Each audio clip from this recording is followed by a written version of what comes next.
오늘 시편 말씀 같이 나눕니다. 우리가 지난 수요일에 우리 시편 하기 전에 이제 9편을 봤죠. 그런데 9편과 시편은 어떻게 해요? 하나의 시편이다. 이렇게 이제 추정을 합니다. 왜 그러냐면 이 시 한 연을 시작할 때마다 히브리 알파벳의 그 순번대로 순차적으로 하나씩 나오기 때문에 이거를 답관체라고 했죠. 답관체. 그래서 9편에는 히브리 알파벳 순서대로 첫 번째부터 11번째까지가 나오고 시편은 이제 히브리 알파벳의 12번째부터 마지막까지 이렇게 차례대로 나온다고 했습니다. 그래서 이 시편 9편과 시편은 아마도 하나였을 것이다. 이렇게 추정을 합니다. 그런데 하나이긴 하지만 그 내용은 전혀 다르다라고 말씀을 드렸습니다. 자, 우리가 먼저 시편 9편에서 하나님, 다윗이 찬양하던 하나님, 어떤 하나님이었습니까? 우리가 지난 9편에 나온 하나님은 억울한 사람들을 대신 변호해 주시는 변호하시는 하나님이셨고, 그리고 정의로 재판하시는 재판장이셨고, 또 공의로 심판하시는 심판자, 그게 바로 하나님이시죠. 그래서 연약한 사람들을 악으로부터 보호해 주시는 요새시고 피난처가 되시는 그 하나님, 그 하나님이 세상을 다스리신다. 다윗은 이렇게 찬양하고 노래했습니다. 자, 그렇다면 이런 하나님이 다스리시는 세상 어떠해야 되겠습니까? 그런 하나님이 다스린다. 그러면 우리는 어떻게 이 세상에 어떻게 될 것이라고 기대합니까? 당연히 정의로울 것이다. 생각하지 않겠습니까? 당연히 정의롭고 선해야 됩니다. 어떤 차별이나 소외가 없이 모든 사람들이 평등하고 기회는 공정해서 그래서 평화롭고 정의롭고 선한 그것이 바로 우리의 세상이 되어야 된다는 거죠. 그럴 것이다 라고 기대할 수 있습니다. 왜냐하면 우리 하나님은 그렇게 다스리십니다. 우리 하나님은 그렇게 정의롭고 공의롭고 선하시고 의로우신 분이기 때문에 그런 하나님 다스리면 그런 하나님 다스리는 세상은 당연히 그래야 된다는 거죠. 자, 그런데 사람 사는 세상이 그렇습니까? 세상이 다윗이 기대하는 것처럼 모든 사람들이 다 평등하고 또 항상 정의가 악을 이기고 약하고 가난한 사람들이 보호받고 있습니까? 성실하게 일하고 정직하게 사는 사람들이 정당한 대우를 받고 있을까요? 안타깝지만 현실은 꼭 그렇지만은 않다는 거죠. 다윗도 이거를 알아요. 그래서 뭐라고 고백하느냐? 우리 8절부터 10절까지 세 자리의 말씀인데 우리 8절부터 10절까지 다시 한 목소리 읽겠습니다. 시작. 그가 마을 구석진 곳에 앉으며 그 은밀한 곳에서 무죄한 자를 죽이며 그의 눈은 가련한 자를 엿보나이다. 사자가 자기의 굴에 엎드림 같이 그가 은밀한 곳에 엎드려 가련한 자를 잡으려고 기다리며 자기 그물을 끌어당겨 가련한 자를 잡나이다. 그가 부풀려 엎드리니 그의 포악으로 말미암아 가련한 자들이 넘어지나이다. 네. 현실을 보면 우리 하나님은 정의롭고 또 선하시고 정말로 재판장 같고 변호사 같고 심판장 같고 그 세상을 그런 하나님 다스리면 세상은 당연히 정의로워야 될 것 같고 당연히 평화로워야 될 것 같고 항상 정말 정의가 악을 이겨야 되는 것 같이 보이지만 그런 것을 기대하지만 다윗의 눈에 보이는 세상은 꼭 그렇지가 않다는 거죠. 현실은 죄 없는 사람이 억울하게 죽는 거예요. 무죄한 자가 죽는다. 무죄한 자. 그리고 보호받아야 될 가련한 사람들이 넘어지고 엎어지는 것이 바로 이 세상이라는 것이죠. 악이 강력한 힘을 얻어서 가난하고 힘없는 사람들에게 갑질을 하는데도 누구 하나 악을 막지 못합니다. 그러니까 악은 뭐예요? 마치 물 만난 고기처럼 막 활기를 치고 다니는 거예요. 불의한 것들은 마치 제 세상인 것처럼 이 세상이 자기 세상인 것처럼 막 활개치고 그렇게 돌아다닌다는 것이죠. 그럴수록 선한 사람들에 대한 핍박은 더욱 커지고 의로운 사람들을 가난하고 힘없는 사람들의 고통은 더 심해지는데 우리가 시편 9편에서 봤던 그 하나님 억울한 사람들을 대신 변호해 주시고 정의로 재판하시고 정말 공의로 심판하시는 그 하나님은 아무리 눈을 씻고 봐도 보이지가 않는다는 거예요. 그런 하나님이 나타나지 않는다는 것이죠. 이런 현실을 보는 다윗의 마음이 어떻겠습니까? 그래서 이렇게 호소하는 거예요. 1절 말씀. 1절 같이 한번 읽겠습니다. 시작. 여호와여 어찌하여 멀리 서시며 어찌하여 환난 때에 숨으시나이까. 예? 다윗은 하나님이 지금 멀리 있다고 말하고 있어요. 무슨 뜻이겠습니까? 멀리 있다는 것은 전혀 관여하지 않는다는 뜻이에요. 그냥 멀찍이 서서 구경하고 있다는 거죠. 한번 생각해 보세요. 사람이 물에 빠졌어요. 허우적대고 있어요. 그런데 사람들이 아무도 그 물에 들어가서 그 사람을 구해내려고 하지 않는다는 거예요. 다 구경꾼처럼 그냥 멀리 서서 구경만 하고 있어요. 그렇게 구경하는 사람들 중에는 능력이 없느냐? 그렇지 않다는 거죠. 수영도 잘하고 저 사람 물에 빠진 사람을 구할 만한 힘도 있고 능력도 있는 사람이 분명히 그 자리에 있는데 그냥 다 손 놓고서 구경만 하고 있으면 그런 광경을 보고 있는 다윗의 마음이 얼마나 속이 터지겠습니까? 얼마나 답답하고 얼마나 마음이 무너지겠습니까? 다윗이 지금 그런 마음이라는 거죠. 다윗은 불의하고 악한 자들을 보면서도 아무것도 하지 않는 전능하신 하나님, 그 하나님한테 너무너무 답답한 거예요. 하나님의 능력이 없습니까? 하나님의 힘이 없습니까? 하나님 그렇지 않잖아요. 하나님은 온 세상을 창조하시고 모든 만물을 다스리시는 전능하신 하나님, 다윗이 믿는 하나님은 그런 하나님인데 그 하나님이 아무것도 안 하는 거예요. 무지한 사람, 죄 없는 사람들이 억울하게 죽임을 당하고 억울하게 누명을 써서 피해를 당하고 감옥가고 억압받고 핍박을 당하는데 그 공의로우신 하나님, 정의로우신 하나님이 아무 일도 안 하죠. 그냥 멀리서 구경만 하는 것처럼 보인다는 거죠. 그러니까 다윗이 얼마나 답답합니까? 억장이 무너지는 거예요. 그래서 하나님, 그 전능하신 하나님을 향해서 호소하는 거예요.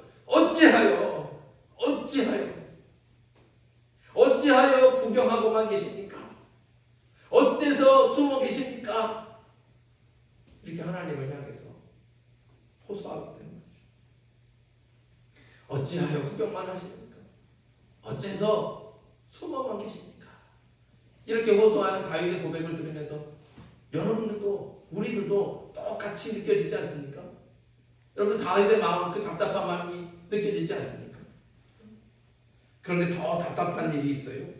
자, 우리 3절과 4절 같이 한번 읽겠습니다. 3절과 4절 시작. 악인은 그의 마음에 욕심을 자랑하며 탐욕을 부리는 자는 여호와를 배반하여 멸시하나이다. 악인은 그의 교만한 얼굴로 말하기를 여호와께서 이를 감찰하지 아니하신다 하며 그의 모든 사상에 하나님이 없다 하나이다. 악한 자들이 뭐예요? 자기 악을 자랑하는 거예요. 자기는 악을 자랑, 악한 짓을 행하는데 그러면서도 막 승승장구하고 높은 자리에 올라가는 거 봐라! 그러면서 자랑한다. 그럼 또 뭐라고 말해요? 하나님이 없다는 거예요. 11절도 한번 같이 읽겠습니다. 11절 같이 읽습니다. 시작. 그가 그의 마음에 이르기를 하나님이 잊으셨고 그의 얼굴을 가리셨으니 영원히 보지 아니하시리라 하나이다. 여기 그도 마찬가지로 악한 사람. 악과 죄는 사실은 부끄러운 거잖아요. 숨겨야 돼요. 드러내면 안 되는 거죠. 그런데 오늘 말씀을 보니까 어떻게 해요? 오히려 악인들은 자신들의 악한 욕심과 탄한 그 탐욕을 자랑하면서 떠벌린다는 거예요. 그러면서 말하기를 하나님이 어디 있냐? 봐라! 하나님이 어디 있냐? 너희가 믿는 하나님이 있다면 세상이 이러냐? 오히려 반문한다는 거죠. 그러니까 그 하나님, 너희가 믿는 하나님이 정말 있다고 한다면 그 하나님은 세상을 보지 못하는 것이고 악함을 보지 못하는 것이고 그 악함을 막아세우지도 못하는 능력 있는 하나님 아니지 않냐? 그런 하나님 믿어서 뭐 할래? 그렇게 하나님을 모욕하고 멸시하고 결국에는 그 하나님이 없다라고 라고 말한다는 거죠.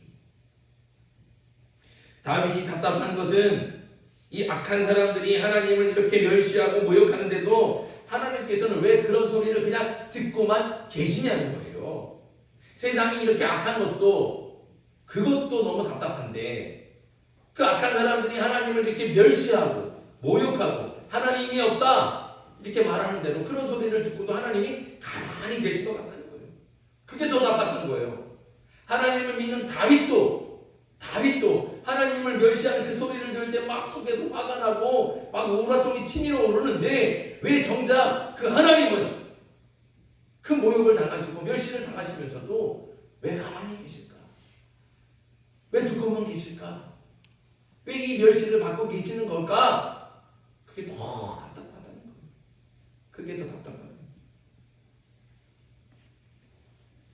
그런데 이런 일이 다윗 때에만 있습니까? 그렇지 않죠.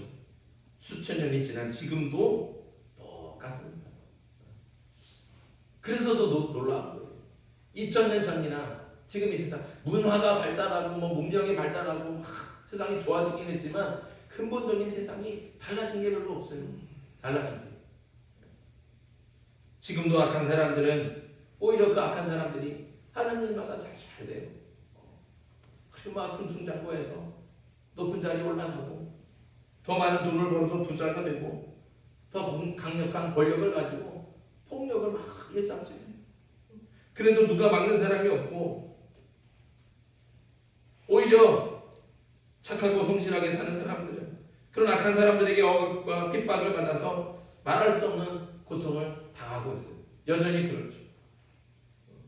정말 착하고 정직하고 착하게 사는 사람들은 오히려 억울한 누명을 쓰고 피해를 당하는데 악한 사람들은 죄를 지어도 감옥에 가지 않아요. 감옥에 가도 금방 나오잖아요. 그리고서 자기는 죄 없는 것처럼 목을 꼿꼿이 세우고 방송에도 나오고 TV에도 나오고 그러고 다니는 거예요. 그러고 그게 지금 이 세상이라는 거죠. 오늘 우리가 오늘의 시편인 이 시편을 보면서 다윗의 그 답답하고 안타까운 마음이 너무나 잘 느껴지는 이유는 그때 다윗의 현실이나 지금 우리의 현실이 똑같기 때문에 그렇습니다. 그럼 이런 현실 앞에서 그저 절망하고 실망하고 한숨만 쉬고 있어야 될까요? 세상이 왜 이럴까? 그냥 세상만 원망하고 한탄해야 될까요? 그렇지 않다는 거죠. 세상에서는 이렇게 악이 거침없이 승승장구하면서 사람들을 괴롭히고 그러면서 그런 악들이 오히려 세상에서 더 잘 되는 것을 바라보면 사람들은 어떻게 할까요? 세상의 사람들은 그런 출세를 따라가는 거예요. 그런 악에 줄 세우지 않습니까? 그 뒤를 따라가는 거예요. 너도 나도 악한 줄에 서서 악한 자를 따르고 또 더 악해지려고 안간 힘을 쓰는 겁니다. 출세를 위하고 자기 성공을 위하고 자기 부를 위해서 악한 줄 알면서도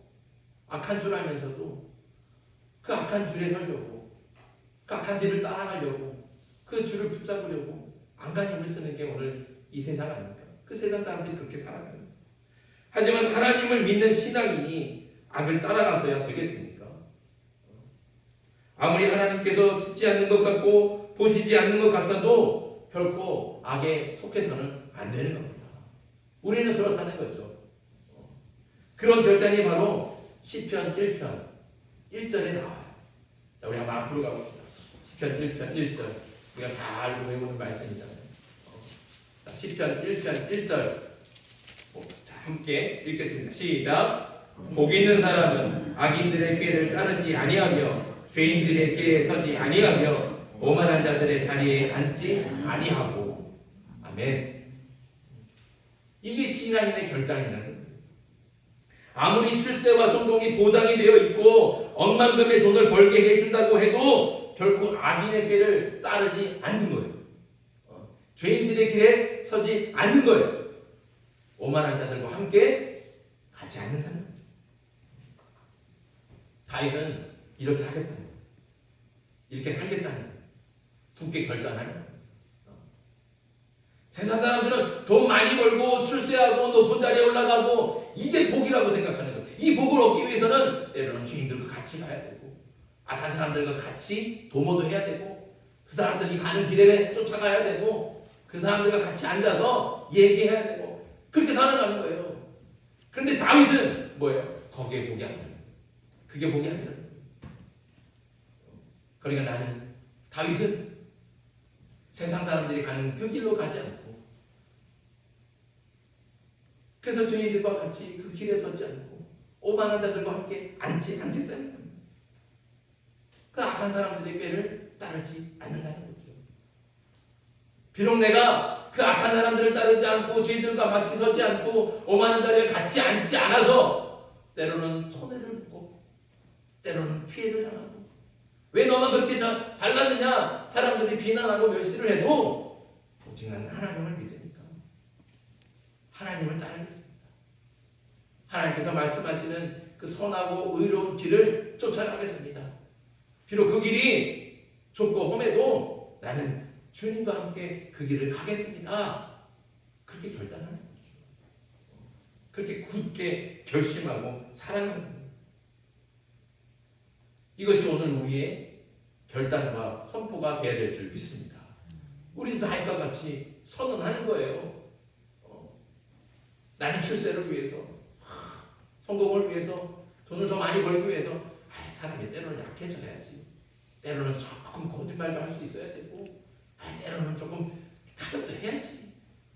그리고 성공한 다음에 잘하면 되잖아. 이렇게 사람들이 말을 하지만 그 한 번이 두 번이 되고 두 번이 세 번이 되고 결국엔 자기도 거스를 수 없는 악의 물결에 휩쓸려서 멸망의 길을 가게 된다는 거예요. 그러니까 지금 당장에는 조금 피해가 되고 손해가 되지만 하나님을 바라보는 거죠. 그래서 악인들, 그 악한 사람들의 꾀를 쫓지 않고 죄인들이 길에 서지 않으며 오만한 자들과 함께 앉지 않는 겁니다. 나는 그렇게 살겠다. 다윗과 같이 결단할 수 있는 저와 여러분들에게 소망합니다. 사실 다윗이 이렇게 부조리한 세상을 바라보면서 답답해하는 이유를 반대로 생각해 보면 다윗은 하나님을 확실하게 믿는 거예요. 다윗이 믿는 하나님은 어떤 하나님입니까? 정의롭고 공정하신 분이에요. 하나님은 정의롭고 공정하신 분. 그 하나님을 확실하게 믿고 있는 겁니다. 하나님은 선하시고 또 인자와 긍휼이 크시다는 것을 확실하고 믿고 있기 때문에 오히려 더 답답해진다는 거죠. 다윗이 알고 믿는 하나님은 분명히 정의롭고 공정하시며 선하시고 인자와 긍휼이 크신 분인데 그런 하나님이 가만히 계시니까 그래서 답답해하는 겁니다. 하지만 하나님에 대한 믿음이 확실하기 때문에 그래서 하나님께 기도하기를 쉬지 않고 부르짖는 것을 포기하지 않는다는 거죠.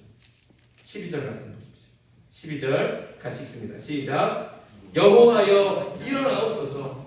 하나님이여 손을 드옵소서. 강한 자들을 잊지 마옵소서. 아멘. 세상을 봐도 왜 하나님 가만히 계십니까? 왜 하나님 구경만 하고 계십니까? 왜 하나님 손 놓고 계십니까?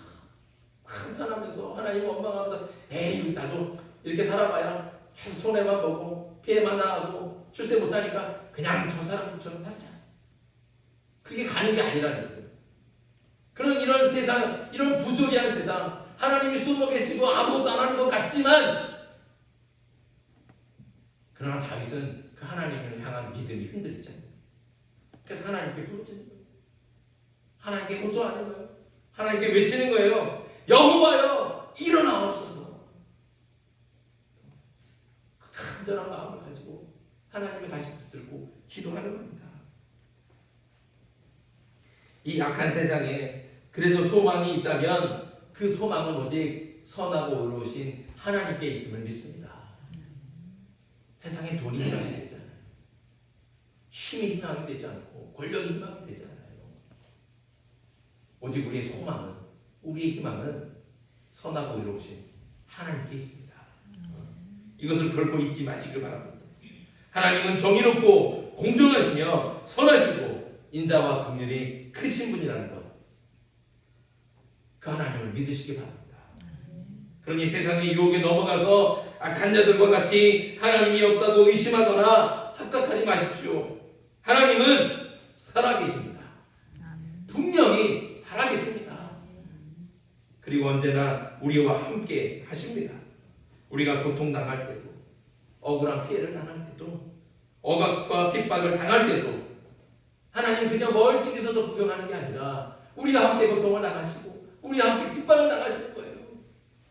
그래서 우리 연약함을 아시고 우리 아픔을 그 누구보다도 잘 아시는 분이 바로 하나님이시라는 거예요. 그러니까 하나님은 우리를 버려두고 계신 게 아니에요. 하나님 우리를 구경만 하고 계신 게 아니에요. 우리와 함께 그 고통의 자리에, 그 억압의 현장에 하나님은 우리와 함께 하시는 줄 믿습니다. 그리고 반드시 일어나십니다. 반드시 일어나십니다. 어찌하여 외치는 그 간절한 부르짖음을 들으셔서 이 모든 상황을 일어나셔서 단번에 역전시켜 주실 줄 믿습니다. 이런 기대와 소망이 있기 때문에 다윗은 또 이렇게 고백합니다. 16절 말씀. 16절 같이 읽습니다. 여호와께서는 영원무궁하도록 왕이시니 이방 나라들이 주의 땅에서 멸망하였나이다. 아멘. 오늘 이 다윗의 고백 속에서 주목해야 될 게 뭘까요? 다윗이 맨 마지막에 뭐라 그래요? 멸망하였나이다. 시제가 뭡니까? 현재입니까? 미래입니까? 멸망할 것입니다. 이런 게 아니에요. 뭐예요? 멸망했다는 거예요. 이미 다윗은 하나님이 없다고 말하며 악을 행하고 불의를 도모하는 이방 나라들을 향해서 너희는 이미 멸망했다 라고 선포하고 있는 겁니다. 비록 지금 아무 일도 일어나지 않지만 그 정의롭고 공의로우신 하나님께서 일어나셔서 일하십니다. 그 이방 나라들은, 그 악한 무리들은 반드시 멸망할 거죠. 이것을 믿기 때문에 그 나라들을 향해서 너희는 이미 멸망했다, 너희는 이미 끝났다 하고 선포하는 겁니다. 사랑하는 여러분, 악은 반드시 망합니다. 불의는 반드시 멸망합니다. 지금 잠시 악이 득세하고 불의가 활기를 치지만 정의롭고 공의로우신 하나님께서 반드시 악과 불의를 쳐서 이기실 줄 믿습니다. 이 믿음과 소망이 있기 때문에 다윗은 하나님께 기도하기를 멈추지 않는 거예요. 하나님께 부르짖기를 포기하지 않는 거예요. 그래서 오늘 시편 이렇게 끝을 냈습니다. 17절과 18절 같이 읽습니다. 시작. 여호와여, 주는 겸손한 자의 소원을 들으셨사오니 그들의 마음을 준비하시며 귀를 기울여 들으시고 고아와 압제당하는 자를 위하여 심판하사 세상에 속한 자가 다시는 위협하지 못하게 하시리이다. 아멘. 악한 세상을 보며 실망하거나 낙심하지 말고 하나님께 소망을 주십시오. 세상 가운데는 소망이 없어요. 그것만 바라보면 실망하게 되고 낙담하게 되고 절망할 수밖에 없죠. 그러나 우리의 소망은 하나님께 있는 줄 믿습니다. 그러니 하나님을 바라봅시다. 하나님을 붙듭시다. 지금 이 피해를, 이 어려움을 그냥 잠깐 이겨내려고 돈을 붙잡고 권력을 붙잡고 악한 자들과 함께 그 길을 따라가지 말고 지금 당장에는 아무 일도 없는 것 같이 보이지만 우리의 소망을 하나님께 두고 그 하나님을 바라보면서 하나님을 붙들 때 하나님께서는 반드시 이 모든 상황들을 역전시켜 주실 줄 믿습니다. 정의롭고 공정하신 하나님, 선하시고 의로우신 하나님, 그리고 인자와 긍휼이 크신 하나님만 바라보며 하나님만 믿고 의지하는 저와 여러분들에게 소망합니다. 하나님을 향한 소망과 믿음으로 언제나 하나님과 같이 정의의 편에 서서 하나님의 뜻을 함께 이루어갈 수 있는 하나님의 백성이 되길 소망합니다.